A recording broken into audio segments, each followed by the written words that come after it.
అసలు ఈ విషయం మామూలు హైలైట్ కాదు. జడ్పీటీసీ పులివెందుల ఈ ఎన్నికల్లో ఎవరెవరు ఎక్కడెక్కడ దొంగ ఓట్లేశారు? ఏ విధంగా ప్రజాస్వామ్యం హత్యకు గురి కాబడింది? ఇంత దారుణం ఏంటి?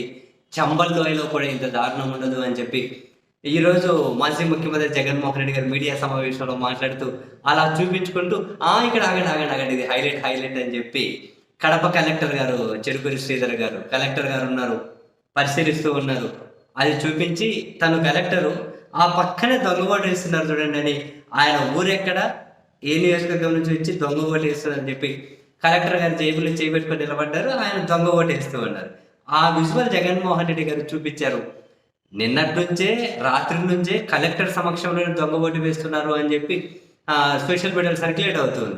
ఎప్పుడైతే జగన్మోహన్ రెడ్డి గారు తన మీడియా సమావేశంలో దాన్ని ట్రిగ్గర్ చేశారో ఆయన జగన్ గారి మీడియా సమావేశం కొనసాగుతూనే ఉంది. ఒక్కసారిగా డిస్ట్రిక్ట్ కలెక్టర్ వైఎస్ఆర్ కడప అనే ట్విట్టర్ అంటే కలెక్టర్ గారి కడప కలెక్టర్ గారి అకౌంట్ ట్విట్టర్ అకౌంట్ నుంచి ఒక మెరుపు మాయమైపోయింది. ఏంటి ఆ మెరుపు? కడప కలెక్టర్ ఆఫీస్ నుండి ఒక ట్వీట్ పడింది నిన్న.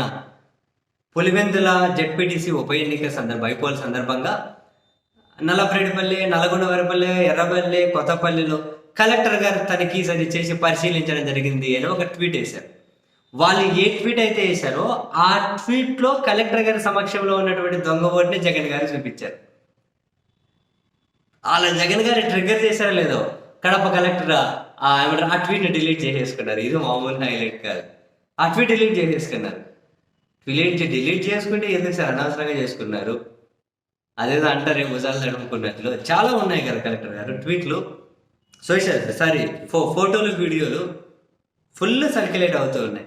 మరి ఎందుకు వీళ్ళు అంటే ఒక రకంగా తతర గురైనట్లున్నారు కలెక్టర్ గారి టీము.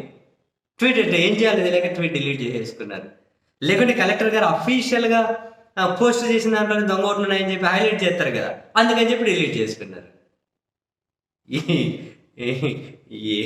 ఏంది ఇదంతా?